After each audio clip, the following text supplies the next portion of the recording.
JJ from Once Somerville. Thanks so much for being here. It's great to see you. What you're about to enjoy is some special content created just for you by the Once family. We appreciate the time that the artists have given, and we've put a link to their tip jar in the comments below. We've also put a link there to our GoFundMe. This is one of the ways that we're going to get through this time until we can be open and together again. Art and community are our priorities here at Once. We really miss you, and we can't wait until we can all be back together. Until then, this is our way of holding our community close and continuing to make art. So, before you enjoy the show, a couple of notes. The bathrooms are in the back. On the left, no flash photography, and as always, no crowd surfing. Enjoy. We'll see you soon.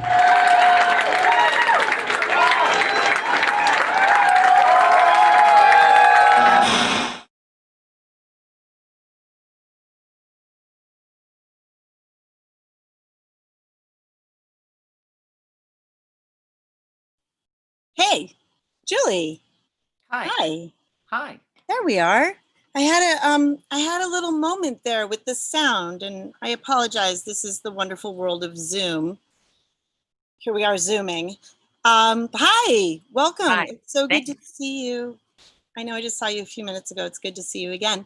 So this is Julie Kramer. Julie Kramer is somebody that I became aware of first in I guess the late 80s, because I was an FNX fan, like a lot of people that I know. And WFNX was an integral part of my music development. I found all kinds of amazing stuff on FNX. I am grateful that that was an experience that I got to have. And this is a really exciting moment because I get to talk to Julie about her experience. And the thing I find particularly exciting is that Julie photographed a lot of the bands that she was lucky enough to see. So Julie, I'm sorry, I'm speaking of you in the third person. That's horribly rude. And welcome. Okay, it's been done before. Yeah. So I was gonna invite you, if you would, to elaborate on my extremely, extremely brief bio. Could you actually start a little bit before FNX? I know that you worked at a couple of radio stations before, but I'd like to even know, starting with why radio? How come radio? And what was the beginning? The beginning was I did college radio, but radio wasn't something I wanted to go into. Radio wasn't my career choice. My career choice was photography. So while I was in college getting my BFA, I started doing radio because I love music. I had a sister in a band, and we had a great radio station where I went to school. It was very involved. There were, it was a super family community. We were always going to shows. We had bands, play at the school. You got to remember, this is pre-computer, pre-phone. I'm sorry, what school? It's now UMass Dartmouth. So you were here, you were in Massachusetts. Yeah. It was one of those things where, I loved music, so I did the radio station. And then I started working part-time while I was still in college at 94 HJY in Providence, just to make some money, doing like weekends, doing like that graveyard shift, that horrible like midnight to 6 a.m. kind of thing. And then I got into Pratt for grad school, but I didn't have any money. So I was like, oh, well, I'll do radio for a year, and make some dough. Pratt photography. Pratt you went to for photography. Right. So I went up to New Hampshire, and I was doing radio at GIR in New Hampshire, and Kurt St. Thomas came, and we became fast friends over getting really baked and music and food. And he's still like one of my best friends. So we did a morning show there, and then I left because radio wasn't the thing I wanted to do. So I left. I'm curious, because Kurt St. Thomas, what were some of the things you were playing on that morning show? What year are we talking about here? We're talking 19, I want to say 85, 86, maybe somewhere in there. And it was rock radio. So it was like ZZ Top and Tom Petty, Pretenders, What we think of now as classic. Yes, it was during that genre. But we did a morning show. We did all kinds of kooky shit. I stole the key to the candy machine, which nobody knew about, so we could eat like all this candy, and we would just get totally fucking just Wired. stoned out of our gourds, and we just had a ball. But then I left. Thank you. I left, and I was just fired from radio. Yeah, I just wasn't, again, wasn't the path I wanted to take in my life. So I went to New England School of Photography to learn big format 4x5 and color photography, printing, and wanted to do photo. And then Kurt left GIR and went to FNX as the production director and said, hey, you should come here. It's cool. So I started doing part-time radio and then melded my radio photography. So when you started taking pictures of bands at FNX, was that pretty much right away? I mean, you had a camera in your hand, you were a photographer, I always had cameras in my hand. I mean, I took, when I used to go to concerts, in college, you could bring a camera into the Orpheum. Sure. So I took a lot of pictures. I was not a live photographer. I was my thing was people in places and spaces. So like in hindsight, kind of stupid not to do a lot of live photography, right? But it wasn't my thing. Again, I've made so many mistakes. It could take up more than this show. So when people used to come for interviews, I always had my camera. And then, when the Phoenix needed something for the paper, because the Phoenix newspaper and FNX owned by the same person. So I just was doing photography. I was doing stuff for like music magazines. I was getting jobs. This is the 80s. It was hard to get paid.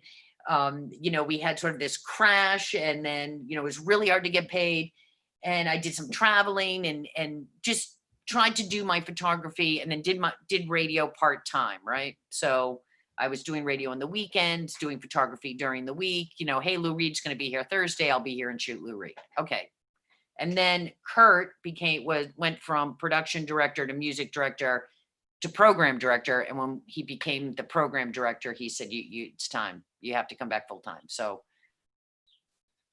that's what I did. But, your path goes in many directions. And sometimes, you're just so high, you don't realize what path you're taking, but you end up somewhere. So you had this opportunity, you had the camera in your hands, you had these bands for interviews, 2 cameras.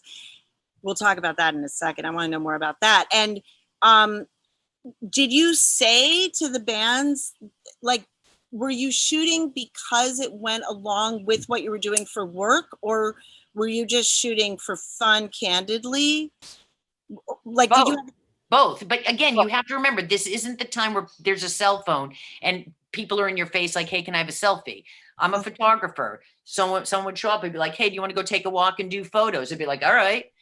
Chili Peppers, we're going to go have lunch in the diner. I bring my camera. So I had a body with black and white and a body with color. I was about to ask what the 2 bodies were. And were they fixed lenses? We're going to get geeky.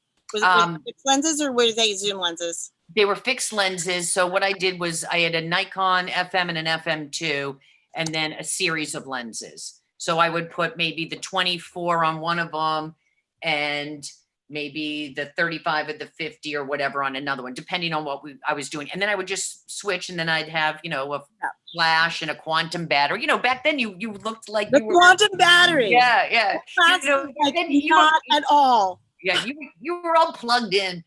I remember the quantum battery on my hip. Yeah.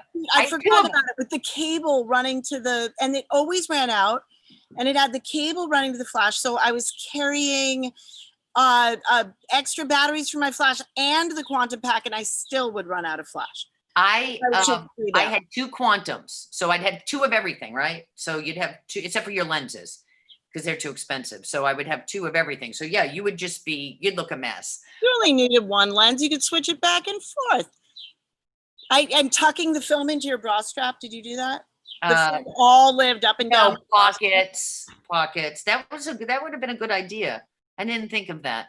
But yeah, so anyway, it depends who was there, right? And so I was always documenting everything. Like, that was my thing. So, if someone was there and they didn't have a lot of time, maybe I would be like, hey, can you do some photos for me. If they had more time, you could go outside. You know, Lynn's so seedy as it is. People be like, I'll go take a walk with you, you know, and I would take pictures. So I would do and then a lot of times people came back.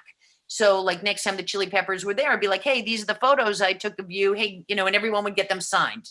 Everyone who worked so everyone who worked at FNX all has my photos, which is funny because I would print them. I learned how to print color.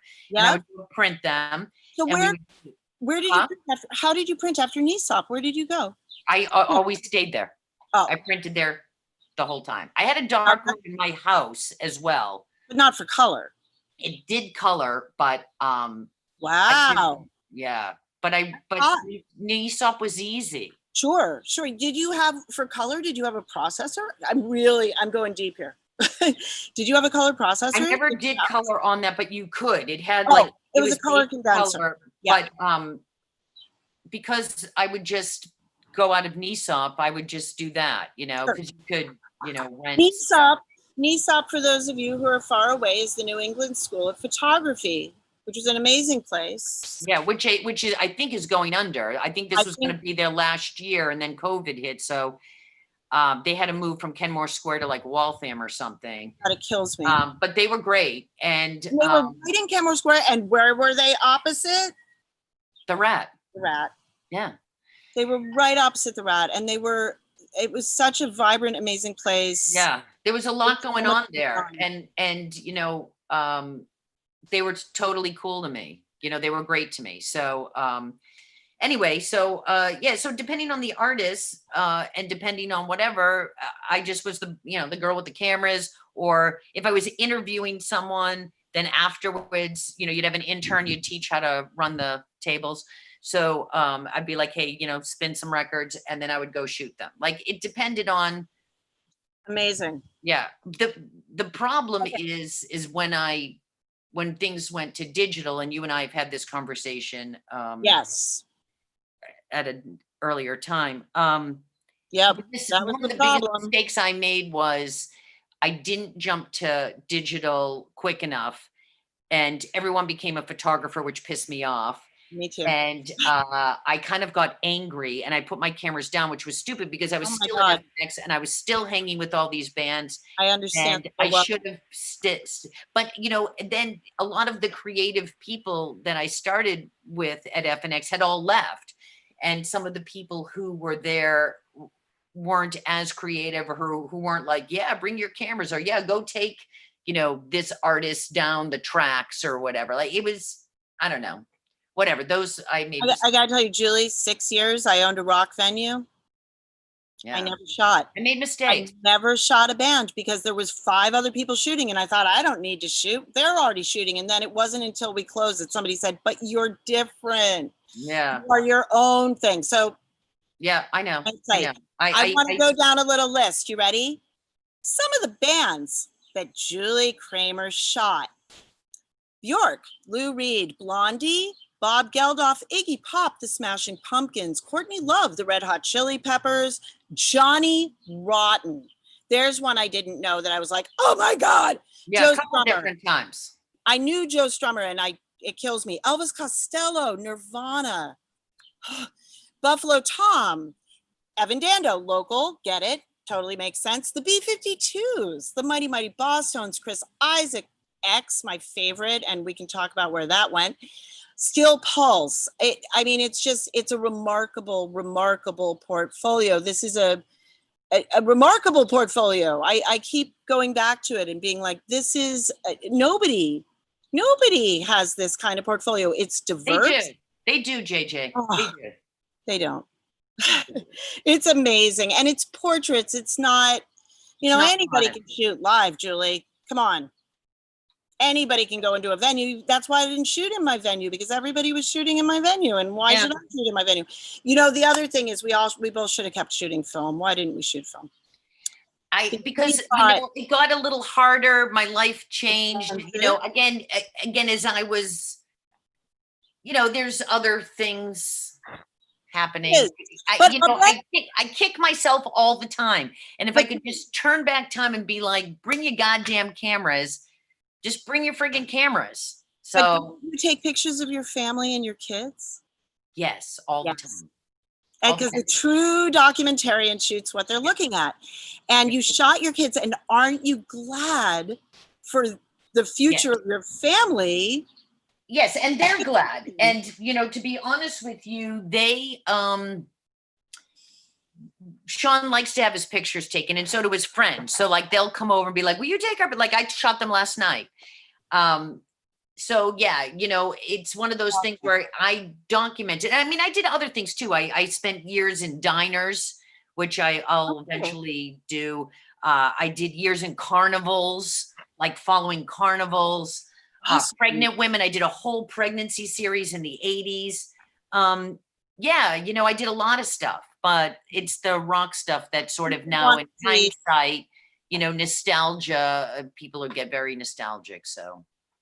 And they're beautiful photos. Thank you. Beautiful. I mean, listening to the story, to your trajectory through photography training. I mean, you are a high level photographer. You're not. No, I don't think so. Why? You are a trained photographer. You know how to use your. I guess so, but you know, I feel like yes, if you gave me my FM and my FM2, great. But the whole digital thing threw me for a loop, and still a little bit does. Like there's buttons and stuff on it. Like I don't like that. I like totally manual. Just I'll figure it out. I'll feel it. But I love that. Shoot film. You know, it's possible. It's coming back. So this thing has happened with film. It happened a few years ago, and it took me a little while to catch up. But this thing has happened with film where now you don't need a darkroom to print. You just need to have it processed. So you go to Hunt's, you drop it off. It costs $12 to get it processed. You get your film back, but you can get a scanner now. I have one. And so it's time consuming. Can you see this? We're in my studio. There's scanners. Yeah. Yeah. So it's, you know, shooting has become more viable than it was when we couldn't afford to, because also art school, I mean, you have this access, this amazing access that when it's on, you're like, I don't have access. I wanted to ask you a question that I'm asking everybody this question because I personally find it interesting, but it might not be quite as pertinent. But my question, I just poked at the screen, sorry. My question is, what is the furthest you've ever traveled for an interview or a photo shoot? And what I'm really interested in, more than the how far did you go, is why? I've been to the top of the world twice and to Iceland for work, doing interviews, bands, this, that, and the other concerts when companies used to put on these wild, extravagant concerts. We would broadcast live. Ireland. I've traveled, because of the radio station. Yeah. So. And of those fantastic adventures, if you were going to pick one to extol, what pops to your mind is the most fabulous, out of control, take me away FNX? Was there just so many fabulous, out of control, take me away FNX experiences? Are we talking about the 90s? Yeah. Yeah. It's crazy. We did this one. There was this one Churchill, Manitoba was cool. Tatiatic, that's when Hole and Metallica and some other band, I can't remember, played on top of the world, and everyone from all over the country went up there. And you could hang out with the bands. They had to build a runway to get to this weird place on top of the world. And that was a cool experience. Yeah. And that's when you had the bird's eye view, right? You're not down with the huddled masses. You're up in the ivory. That's the wrong term to use. Well, you're protected. You're up in the sound booth. I wasn't in the sound booth. No, there wasn't a whole lot of people there. They had DJs from different stations and then listeners. But that's when we were really tight with Hole back then. So during while Metallica was playing, I was hanging out with Eric. So good dude. Yeah. So, it was being a DJ gave me a lot of access, right? Because you're playing those bands, you love those bands, you know those bands. I remember once Exene Cervenka said to me, she said she hated going into an interview where nobody knew anything about her music. Do you know what I'm saying? So because I worked at FNX, I had already lived the lifestyle, right? I'm already in it. So when you could go, I had access that most people don't have because I worked at FNX, because I was a DJ, because I was already in it. I was already there. You know what I mean? You were really listening when she said they don't know my music. I mean, you knew her music. You were getting these copies and listening to them multiple times before an interview and probably playing the singles and hang out with them. I have these photos of her. Like we went shopping. She likes antique cups and saucers. And I took her antique shopping in Cambridge down Mass Ave. They had a couple of antique stores down there. And we went back to our hotel room and hung out. And I, had my cameras and I photographed her. Sure. So amazing. That's amazing. And those were interesting times too for that band in particular, but for a lot of bands. I mean, we look back at the 90s as a time when, well, I do, as a time when there was a lot of attention being paid to music and a lot of money being thrown at music. But the bands that were being paid attention to and having money thrown at them were still pretty young. And there wasn't actually necessarily that many people listening yet. It's almost like they were laying the groundwork. Well, the 90s is the birth of alternative music and the genre alternative, which is no longer a genre. Right. It went from being alternative music to modern rock to like, it's not even a chart position now, right? So that was the birth of, Matt Pinfield doing, the MTV stuff, FNX. When all that broke, remember there were alternative stations all over the country, right? All of a sudden, everything's alternative. How many alternative stations are there now? There's not one in Boston that's, terrestrial radio. So they've all gone by the wayside. Nobody's alternative anymore. We always used to say alternative to what? And of course, now I know exactly what it was the alternative to. Yeah. Alternative to mainstream. Yeah. And everything's sort of mainstream or classic now. It's like, how many classic? Huh? Are there still alternative bands? Yeah, of course there are. What about all those baby bands? That was the whole point of alternative music. It was like you would have these baby bands that you championed, that you would play and you would have to your station and you would interview and you would, play their EP, you would play their record. They would come do a show for you. The second record, boom, you're on it. You help develop bands as the record company or whatever is developing, they're developing, you're developing with them, right? That's why the Chili Peppers came to FNX 4 times. Or, the thing is the Chili Peppers, when I first photographed them, they were playing the channel. They weren't playing the garden, Yeah. What kind of, I'm not sure, I'm going to use this word wrong. What kind of autonomy were you given? Were you allowed to just say, I'm going to bring that band on and they're coming on? Or did they tell you who was coming? And how much could you bring in like a small local band that wasn't necessarily even playing at the channel? Okay, so we had a local show and local bands were up all the time. A lot of local bands would come by, like the Boss Tones back in the day would come by and be like, listen to our record, what should be the single, Before they were Mighty Mighty. Yes, they were very Mighty Mighty. And there was always a lot of people hanging around FNX, if I wanted to have a band up like Catherine Wheel was one of my favorite bands back then. And I'd be like, all right, Catherine Wheel's coming in. I mean, obviously, we could sort of play what we wanted to play within this sort of format. You'd sign the record kind of thing.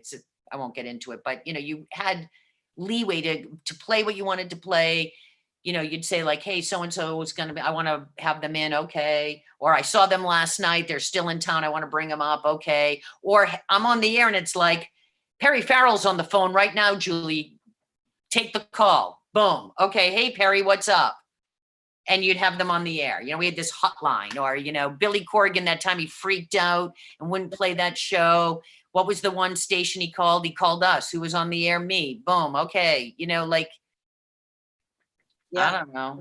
Things just sort of, we were young. I was like 22, I don't know, 23, 24, something like that. I was young. And bands were young. You knew how to do this somehow. Well, you'd gone through art school. You'd experienced some, I don't know, a bunch of kids running the asylum. We were crazy. We just like smoked a lot of weed and listened to tunes.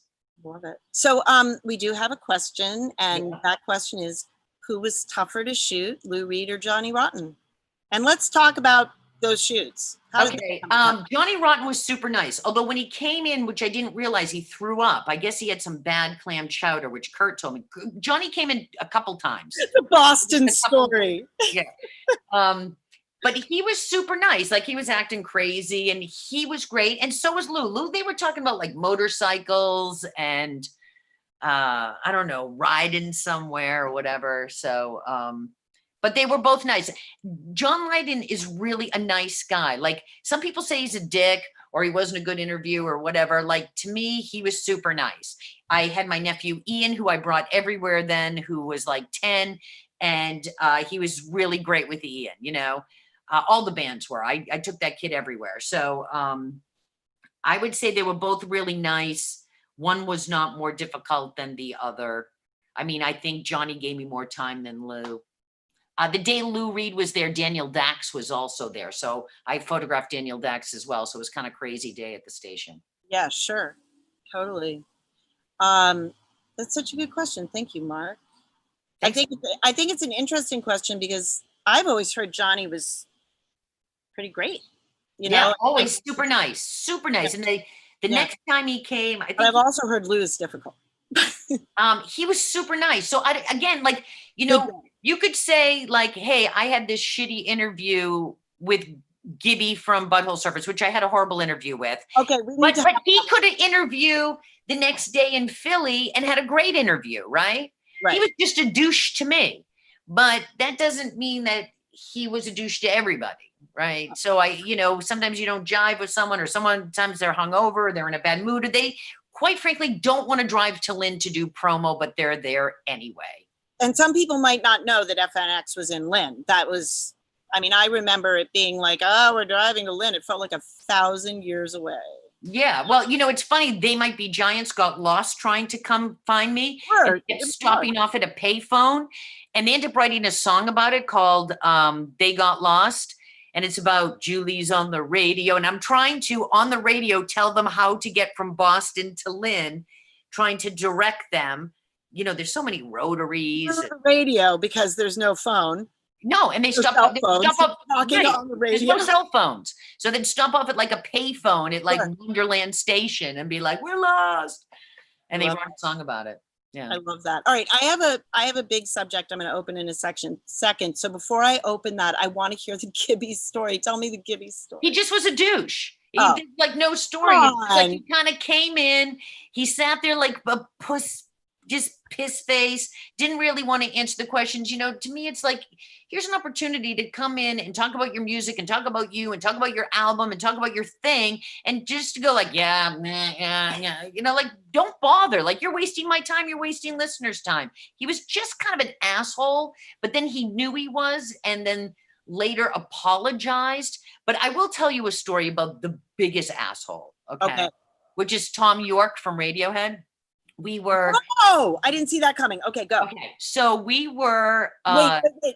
Set the stage for 1 second with this, because one of my favorite questions is, who really surprised you? Like, you thought they were going to be cool, and they were like, did you expect him to be kind of cool? I think I guess, to be honest with you, it was best. Remember, we used to have those best music poll parties on Lansdowne Street. Yeah. And so we would be broadcasting live. Again, no cell phones. Remember the time period. We were in a van with a big Marty. The bands would come, sit in the van, and you'd interview them. Okay, so go. Tom York comes, and he had another band member with him. I don't know if it was Ed O'Brien or whoever. And we're talking, and he's like, play our new single. But I'm like, what new single? And I'm trying to have them radio back to Adrian, who's on the air, to find a new single. Remember, it's all live.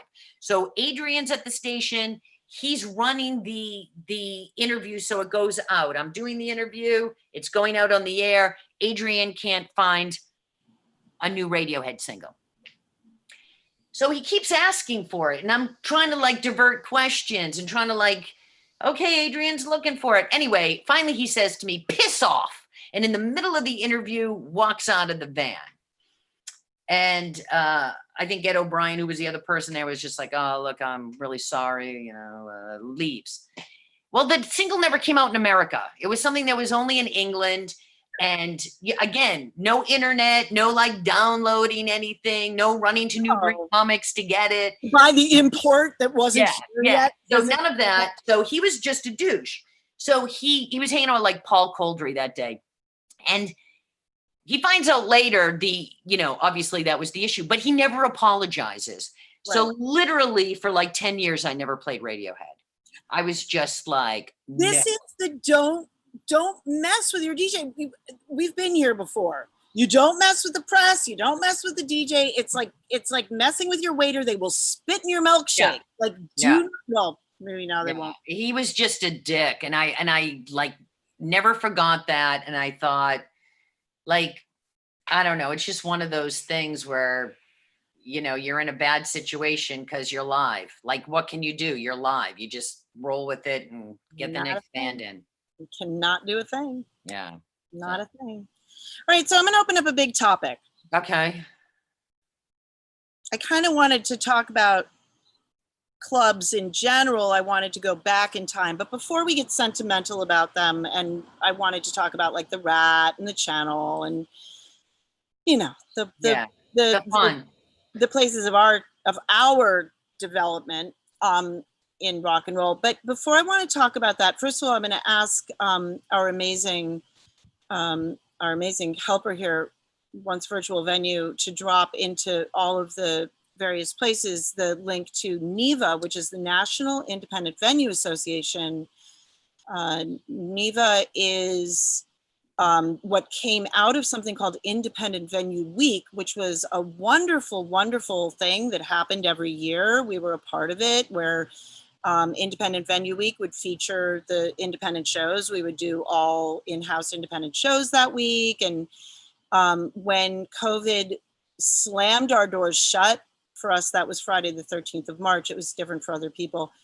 But when our doors were closed not to reopen, we found NIVA pretty quickly because we were so involved with Independent Music Week, and joined NIVA.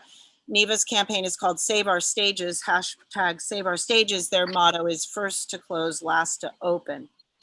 So when we were in Loden a little while ago, Julie and I were having a little bit of a conversation speculating about when are we going to see live music again? And Julie, you mentioned that there are places that are starting to have these tentative reopenings, particularly overseas, where things maybe aren't as rampant as they are here. We're fortunate to be in a state that has been pretty mindful. And I was hoping that you could, you started with me to talk about some of your feelings about this, and particularly about that you'd heard that they're opening in Great Britain. And could you elaborate a little bit about what you've seen? Because you were talking about some of the restrictions that you were seeing. Yeah, so there was an article in NME that was talking about how they're going to start reopening next month. And what they're going to do is they're going to have the venues at like half capacity, stations where you can sanitize, social distancing, online tickets. I think what they're going to do is try to make it for people to be able to go socially distance, see some live music. I don't know about the bar because it didn't say about the bar. Now you and I had to talk about that, whether they would open a bar or not. And we talked about, can you say, because you were talking about like the straw and like. Well, I was thinking if you could go, could you drink out of a straw under your mask? I think that's absolutely 100%. I don't see why people can't do that. And, except would you drink a beer with a straw? But maybe there's a way to like punch an extra hole in the can. I don't know. I know there's ways of shotgunning beers with straws. I think the problem is when people get drunk, right? They get loose and they think they're not vulnerable anymore and they love each other. Right. So, I mean, that's going to be the issue. And it exacerbates it. Going to the bathroom. Yeah, the one that I've seen about that, I was telling you, was this concept, and I think that it was also for restaurants, this concept that you would get on an app and you would sign up for the next time you could go to the bathroom, and then they text you. But that's a little wacky. And if you're in a club and there's, I don't know, 300 people, 500 people, and everyone has to go to the bathroom, you're going to be texting everybody? I mean, I guess you could wait in line, socially distance, and have somebody there like wiping it down. Oh yeah, no, 100%. It would be I don't know. It would be an app, and it would be attendants sanitizing everything into between people. Absolutely. Absolutely. I mean, I think that would have to be the case, right? Because, and then you think about like, okay, so there's a bar. Do you have a plexiglass screen? How do you separate your bartenders? Yeah, you probably have to order in one area. They would get it. I don't think people would be lined up around a bar definitely not. All that. Maybe you'd have to queue, or maybe it's an app. Little areas. Maybe it's an app, and you have the areas numbered 1, 2, 3, 4, and like, okay, number 18 just ordered a Miller High Life, and you don't maybe even have. I mean, maybe you have a visible bar for the look and feel of it, but nobody actually approaches it. Maybe it's plexied off. So somebody can be back there shaking a drink. Well, maybe what you would do is you would order it online and pay for it online, so there's no money exchange right? either, and then they bring it. You have a server who brings it to the pod, to the... I mean, I think we could speculate and come up with a million different ways it could happen. I just don't think it's going to happen here for quite some time. The governor said not until there's a vaccine. So, bars and venues. Listen, we can't even get people to wear masks, like...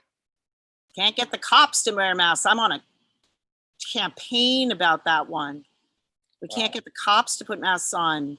Cambridge, Somerville. There are reasons. I have reasons. I know this isn't about music, but I have reasons. And what they keep saying is if they're more than 6 feet, they don't have to wear a mask. But what I think is that at any moment, protect, right? They're protecting and serving. At any moment, like let's say that they're traffic guarding and somebody hits a bike. I hope this doesn't happen while they're guarding or ever, but a car hits a bike and that cop runs the 8 feet or the 10 feet to help this person. And are they fumbling to get a mask on while they wear it around their neck? They wear it around their neck and they push it up. I've seen them without it at all. So, because I'm on a little bit of a campaign here, but I feel like there's 2 things. I feel like they should be representing because they work for us. And I feel like they should be setting an example, but also I think they should be prepared. All right, let's go back to music. Let's go back a little off topic there, JJ, but that's okay. A little bit. I don't know when the clubs are going to open. I don't know. I read also in the NME that the guy who does Glastonbury doesn't think festivals will come back till 2022. Which is weird because festivals, except for the like debauchery and the crazy drunkenness, they're outside. So I would think. How are you going to a bathroom? So now you've got how you doing a porta potty, and those things are horrible. Yeah. Oh, they're awful. How are you most eating? Detestable summer festival. Everybody's all crunched in. Like you can't put X's on the grass and be like, okay. Everybody's gonna have those pool batons, those floaties, and we're gonna have big rubber inner tubes, and we'll all be outside with masks bubbles and bubbles. Yeah, like the Flaming Lips bubbles. Right, and then we can be outside. I don't know, inner tubes. Yeah, it's not going to happen though. And part of the thing could be your suspenders could match your mask. It could be a whole fashion thing. Yeah, I don't think that's going to happen. No, I don't either. I don't either, but I do think that the festival outside is like, and there was the Stoneham Zoo did a drive-in show last week on Thursday. Heart Attack, the Billy Joel cover band, great band, played outdoors at a drive-in, and everybody could tune in their radio in their car. And that's fun. That would be really fun, but you would need areas now. I guess a bunch of parking lots. You could set up a stage, have people pull in, have a screen behind them. A band could play with the screen behind them, and you'd be in your car. I think that's similar to what they did. Like a drive-in theater, yeah. I don't know. There's not many drive-in theaters here anymore, but you could create them now. No, No, and I actually did get in touch with Wellfleet because as a venue owner and a booker, I wanted to do a show, a drive-in show. And so I reached out to the Wellfleet Theater and they said, no, I'm sure they can get way more people in to watch a movie, but also, and I'm sure they'll be open, but also because they have sound issues with the people around them. And that's going to be a thing that no matter what parking lot you're in, like there's a parking lot opposite once, and maybe we could work something out where we could do something in the parking lot, except that there's neighbors who wouldn't want us to amplify a band in the parking lot. Maybe not at night, but maybe you could do it during the day. Maybe it's a Saturday afternoon matinee. Maybe you could change things around a little bit so you're not going out at night, but you could come during the day, right? I mean, so Somerville isn't allowing outside entertainment out or in at all.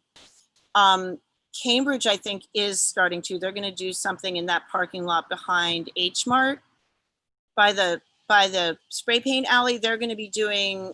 We actually have somebody here working at once who knows more about this than I do. But they're going to be doing theater, and I don't know if they're doing music. Maybe she can.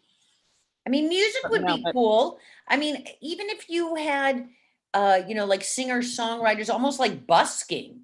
Like in doing stuff like that where you could like enjoy it, but everyone being spread out. I could see Bill Janovitz with his guitar or whatever, like I would go do that. Chris Brokaw's doing it. You can find it on his Facebook. Chris Brokaw from Com and Chris Brokaw and worked with Lemonheads, like amazing guitar player is doing.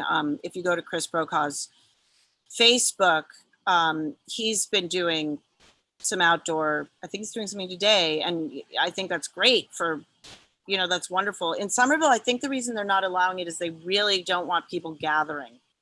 Which I think is smart. And I think right now it's really important for people to do what they have to do to stay safe and stay healthy for themselves and for other people. I mean, unfortunately, you got a bunch of renegades, cruising around the country, not wearing masks, and you're seeing the numbers go up. You got to get a handle on it. So as much as I want live music to come back, it's not worth dying for. But I really would love it to come back. Who said it was? Somebody said it was worth dying for. Somebody like, oh, I can't remember who it was now. Well, for me, it's not. Somebody crazy. It wasn't Ozzy, but somebody said, I died for it. Like, really? Because I don't think my kids would appreciate that. But I feel like if we could get a handle on this, and if everyone does what they're supposed to, maybe we could get a handle on it sooner than later, and then take those steps. I think the most important thing is for all these musicians, artists, tour managers, tour bus drivers, lighting crews have to have a living, need to be able to put food on the table. I mean, everyone's in the same boat, myself and you included. What are they going to do? What are the tour managers and the roadies? What are we going to do, JJ? I don't know. I mean, come on. It's hard. This is what we're going to do, Julie. It's time. We're going to sell our back catalogs. Please reach out to me. I'd love to sell you some photos. You watch this, I'll give you a discount. We have a deal to do. Yeah. I mean, your photography is amazing and valuable, and absolutely. I do know that there's some interesting ideas on the table, and Matt MacArthur from the record company was telling me, because they're still building the new record company, which is an amazing public recording studio in Boston. He was telling me that they're making modifications to their plans as they're building, like putting ultraviolet sanitizing lights in the air conditioning ducts. And one of the things that we're talking about for our soundstage, we're beginning to record solo and duo artists and people who are in a pod on our stage. We have a 5-camera setup. We have a multi-track recording. We can create very beautiful live streamable live recordings because we do have 8,000 square feet. So we have 18-foot ceilings, we just have tons of space to do this at once. But we're talking about looking into putting those lights over the stage. Yeah. You're actually hitting the singers. I don't know if you can have them on while I feel like Trump all of a sudden.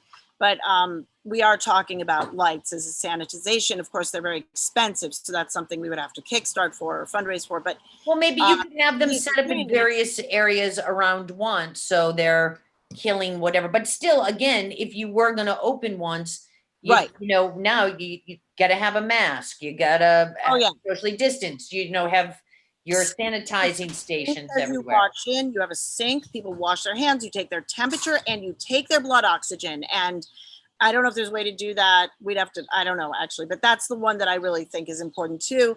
And but I don't really feel like the temperature is a great. I mean, if you're asymptomatic, you're asymptomatic. So the mask is critical. I think mask technology will be developing very, very quickly, very rapidly. I think that the light in the air duct thing is very interesting, and we've talked to somebody about putting splits in to get more air circulation. But I told the entertainment and nightlife task force in Somerville I wouldn't open right now. No. Not with the way that we're set up. We're not prepared for that. We don't have the way to move the traffic through the bathrooms, or it's just that's not an option. And I wouldn't at this point right now. And I'm saying this to the world at this point right now. If I was told I could open tomorrow with 50% capacity, I'd say no. We're not prepared for that. We're not financially prepared to make the modifications we need to make for me to feel like we're prepared for it. But I do feel that it's safe what we are doing, which is a couple of people very distanced. And when I say a couple, I mean like with the crew, 5 in the entire venue. Right. Yeah, so if they're all everybody has their own sink. We have so many sinks. We have like. But JJ, if that band is together and they're rehearsing and they're doing it's like a family unit. Right. So they're probably okay, and they're coming in, and you're, yeah. And I do think musically, all these bands and artists like Ben Gibbard and all these people, playing in their, studios or their bathrooms or wherever they're playing outside. A lot of musicians are doing that. It's not the same, but at least it's something, right? It's something for people who love music and love those artists to be able to watch and be a part of. And eventually, hopefully, we'll be able to do it in person. I mean, the virtual venue, what you're talking on right now, the once virtual venue, this is not once Somerville. We are not sitting in the ballroom. We are not in the lounge. We could have done a talk show in the lounge back when we were open. We're not there. We're in our homes where we are not moving around in the world a lot. We would have masks on if we were moving around in the world. This is not the same, but it's way better than nothing. And I mean, way better. Like, people are making beautiful art. Exactly. And I feel like there's a lot of great music and art and poetry and writing. There's going to be a lot that's going to come out of this. Sure. And might change the trajectory of music and the way things are done. Mm-hmm. So I think that's exciting. But yes, eventually being able to go see a live band would be great. Well, I can't wait. I did watch one from Chicago. They must have been a band that lived together live on stage at a big venue, and it was beautiful. And I didn't expect to be as moved by it as I was. I was very moved by it. We've had a couple of full bands now play with, we had a band not that long ago. Oh, wow. Help, guys. That amazing band, the amazing band with the drums. I'm so embarrassed because they were so good and I like them so much. Anyway, Friendship Commanders. We had Friendship Commanders. They were phenomenal, and having a live guitar, live drum experience. They were playing from their studio, but just having that, it's so powerful. And it makes you realize how close to your heart it is when you see it happening. Yeah. And it will happen. I don't think this is I think we are blazing a trail into something new. Like, digital imaging is not photography. Online music is not live music in a venue in person. And, hopefully what'll come out of this will be great art and some new technology and the old technology. Yeah. And I hope that people are recording. I hope that people are songwriting. I think they are. There's certainly a lot of material to songwrite about. Yeah, I think there's going to be a whole wave of new music. I mean, look at if you're hunkering down and you're a songwriter, what are you doing? I mean, I'm eating Cheez-Its. They're writing songs. You know what I'm saying? What are you listening to in your hunker down mode? You know, I'm going to be honest with you. I have gone back to every morning when I take my walk. I've been listening to Bowie because Bowie keeps me calm. You know, it's my it just makes me feel okay. I can sort of almost center myself. It's almost like Bowie's like my yoga, you Right. know. And then, you know, I've been listening to a bunch of new music and stuff, nothing that's, you know, overly crazy. Nothing that I'm like, oh my God, this is the best thing I've ever heard yet. I'm still just like checking new stuff out as I always do. There's some good new stuff coming out, but I've sort of trying to find things to keep me centered. And Yeah.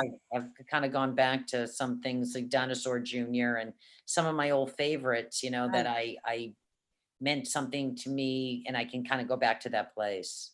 That's awesome. I got to say, Bowie, always, Yeah, always, yeah, for every occasion, yeah, there is David Bowie. I'm yeah. Well, so that's with you you. know, yeah. So with you on that. And I would love to share with you a couple of these newer bands that I've been listening to because of the venue, because of being at live shows and seeing the opening bands. And I've been really remorseful about not hearing new bands right now because I'm not in the venue watching new music come through, and there was so many Right. wonderful bands that I got turned on to. And so I hope if anybody is listening to this, please Facebook message me some new music to listen Yeah, to. well, you know what, JJ, I'm still taping my show at Indy 617. I'm just doing it from home. So I'm Okay. still inundated with new And that music. link, Huh? can we get, where would we find that link for that show? It's, say it again. Indy617.com. There's a free app that you can download. And it looks like this, Indy, if you can see it, Indy 617, you can pull it up. And I still do my show 10 to 2. I just do it from home. So, And you know, what days? Monday through Friday. Monday through Friday, 10 to 2. Don't miss Julie Kramer turning you on to all kinds of amazing, Yeah. amazing There's stuff. some new music. And then 12 to 1 is, you know, the classic, good older indie stuff that, you know, takes you back. It takes you back. The good old days before the pandemic and then some. Pandemic, well, pre millennium. This last 20 years has been rough. Yeah. I'll tell me you. about it. Yeah. I'll tell you. It all started to go downhill when the dot bombed and everybody started to lose their jobs at the labels, and it's just been on a long, slow slide. And now it's like crash and burn. It can only go up, right? Let's hope so. Go up from here. I hope so. Julie, it's been really, really, really wonderful to catch up with you. I learned a lot about you, which is awesome because Thank you. I knew some stuff, but now I know a lot more stuff. And I really am looking forward to maybe we can regroup in a little while and come back to where I wanted to ask you about your favorite clubs, which I didn't really get to do. And maybe we can regroup and come back to the future music. And then you and I talked about putting together a whole futures of venues talk, a panel, and we will definitely do that. That sounds good. That sounds good. And have people check out my website, juliekramer.com. Check out the photos. You can email me from there. So that'd be great. Great. It's been really, really great. Thank you so much for your time Thanks. today. Stay healthy, my friend. You too, my friend. All right. Namaste. Your families. All right. Be well. Bye. Bye.